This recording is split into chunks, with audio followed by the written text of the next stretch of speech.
Я провела рабочую смену вместе с бригадой кабельных линий. Хотелось не просто посмотреть их труд, но и почувствовать, как живут люди, благодаря которым в наших домах есть свет и тепло. Давайте вместе погрузимся в процесс их работы и посмотрим все изнутри. Каждый день для бригады кабельных линий начинается с заботы о здоровье. Перед выходом на объект сотрудники проходят медицинский осмотр, ведь в этой профессии важно быть в отличной форме. После прохождения медосмотра планируется работа на день и распределяются задачи. Целевой инструктаж бригадам и непосредственно материалы, инструмент, приспособление и выезжайте на рабочее место.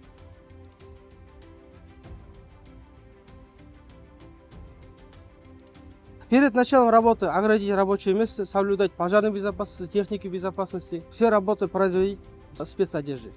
Так, осы жігіттер келіңдер, қолдарын қойып жіберіңдер. Далее команда отправляется на место проведения работ, где начинается их непростой, но очень важный труд.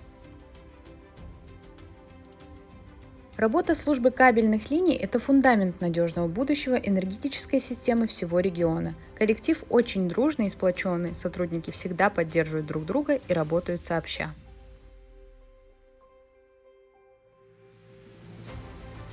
Четверг здесь особенный – это день техники безопасности. На таких занятиях сотрудники отрабатывают важные правила и знания, которые помогают избежать рисков. Бүгінгі тақырып меры противопожарной безопасности при проведении огневых работ по монтажу кабельных линий, порядок применения огнетушителя. Закрыть их асбестными полотнами. Асбестные полотна бар ғой, сондаймен жауып, металлические защиты.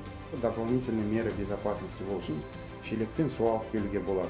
Жаңа айтып тұрған 2 сағат 3 сағат контроль деген сол, анан сен әбден сөнгенде көз жеткізбей, сен жұмысты аяқтай алмайсың. Ең бірінші өзіміздің сақтығымыз. Содан кейін жұмыс жасаған кезде бүгінгі тақырып бойынша өрт болудың алдын алу, өртке қарсы шара.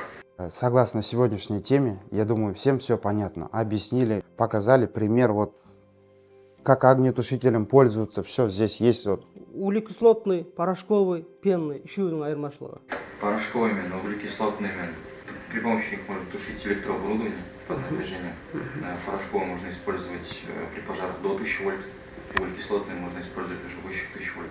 Пенным нельзя ни в коем случае тушить, потому что он содержит лампу, которая проводит ток. Работа в службе кабельных линий – это труд, который требует полной отдачи. В любое время года бригада трудится, не покладая рук.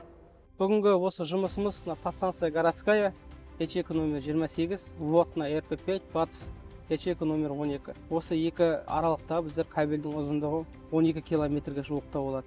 Осы кабельдің біздер ақауын таптық. 5-6 жерден повреждение болды. Енді кабеліміз іске жарамды. Енді монтаж соединительный мол, соған кірісіп жатырмыз.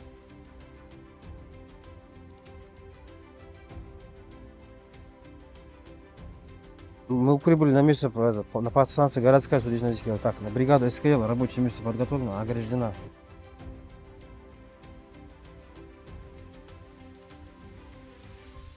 Раскопка места повреждения и монтаж соединительный мост на КЛ 10 киловольт. Так, жұмыс орнымыз дайын. Бұл кабель біздер бірнеше жерден ақауы болды, қаздық, кабеліміз годен. Енді муфт салу монтажға кірісеміз. Так, вакуумный выключатель сөндірулі, ЛР-ШР сөндірулі, және де ЗН қосулы. Жұмыс орны дайын, жұмыс істеуге болады. Жұмыс орны не расширяй, как техники безопасности, пожарной безопасности соблюдают.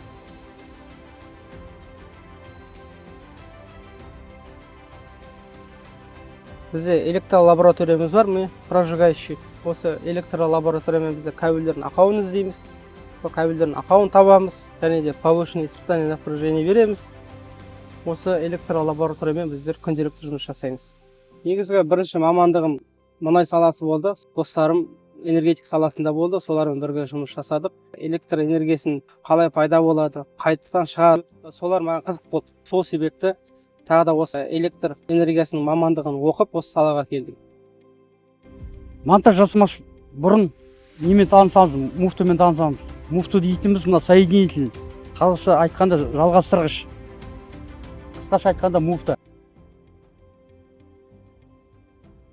Энергетика саласын таңдауым себебі осы бірде-бір кәсіпорын, бірде-бір мекеме, әрбір үй осы электр энергиясын пайдаланады, сол энергетиканы тұтынады, сол себепті осы мамандықты таңдадым. Біздің жұмысымыз қиын, ауа райына қарамаймыз. кей кезде соткілікте жұмыста жүреміз. Қаламызды үздіксіз электр энергиясымен қамтамасыз ету үшін біздер атсалысып жатырмыз. Біздердің уақытымыздың көбісі осы жұмыста өтеді. Осы уақытымыз болса, отбасымызбен бірге өткізуге тырысамыз.